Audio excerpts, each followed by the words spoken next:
পর্যায়ে চলে এসেছি। আমি শুধু দু একটি কথা বলবো। যদি ইতিহাস সঠিকভাবে লেখা হয় তাহলে এই যে ২৪-এর আন্দোলন, এই আন্দোলন একদিনেই হয় নাই।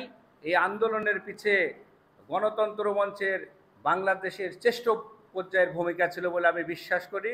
কারণ দীর্ঘ ১৭ বছরে ফ্যাসিজম যখন আমাদের ঘাড়ে চেপে বসেছিল, বড় বড় রাজনৈতিক দল কুলকিনারা করতে পারছিল না, তখন ডাক্তার জাফরুল্লাহ চৌধুরী, মরহুম ডাক্তার জাফরুল্লাহ চৌধুরী, তিনি আজকে যারা উপস্থিত আছেন তার মধ্যে অন্যতম সাইফুল হক, হাসনাত কায়ুম, জেএসডির আসম রব, ভাষা নিয়ে জনশক্তি পার্টির শেখ রফিকুল ইসলাম বাবলু, গণসংহতি আন্দোলনের জুনায়েদ সাকি সহ এই সিনিয়র নেতৃবৃন্দকে ডেকেছিলেন। ডাকার পরে তিনি নির্দেশনা দিয়েছিলেন যে বাংলাদেশের এই ফ্যাসিজম দূর করতে হলে এককভাবে আন্দোলন করা সম্ভব নয়, যেহেতু বড় বড় দলগুলো ব্যর্থ হয়েছে, সুতরাং তোমরা একটি জোট করো, সেই জোটের নাম হবে গণতন্ত্র মঞ্চ।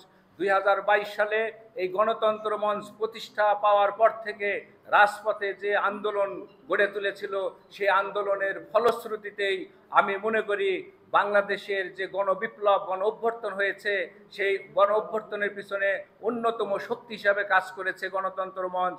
এই আন্দোলন করতে গিয়ে সাইফুল হক, হাসনাত কায়ুম, শেখ রফিকুল ইসলাম বাবলু, জুনায়েদ সাকি, আমি সহ আমরা সবাই একাধিকবার নির্যাতনের শিকার হয়েছি।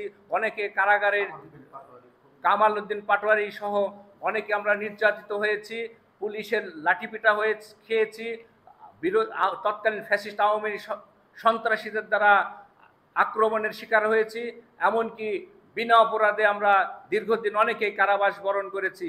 সুতরাং বাংলাদেশের ইতিহাস যদি সঠিকভাবে লেখা হয় তাহলে এই অভ্যর্থনের পিছনে প্রধান ও অন্যতম শক্তি হিসাবে গণতন্ত্র মঞ্চকে ইতিহাসে স্থান দিতে হবে।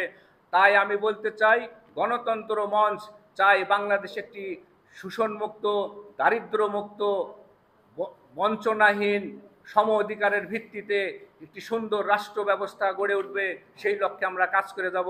সবাইকে আজকের এই আয়োজনে আমাদের আমন্ত্রণে উপস্থিত হওয়ার জন্য ধন্যবাদ জানিয়ে আজকের এই প্রোগ্রাম শেষ করছি।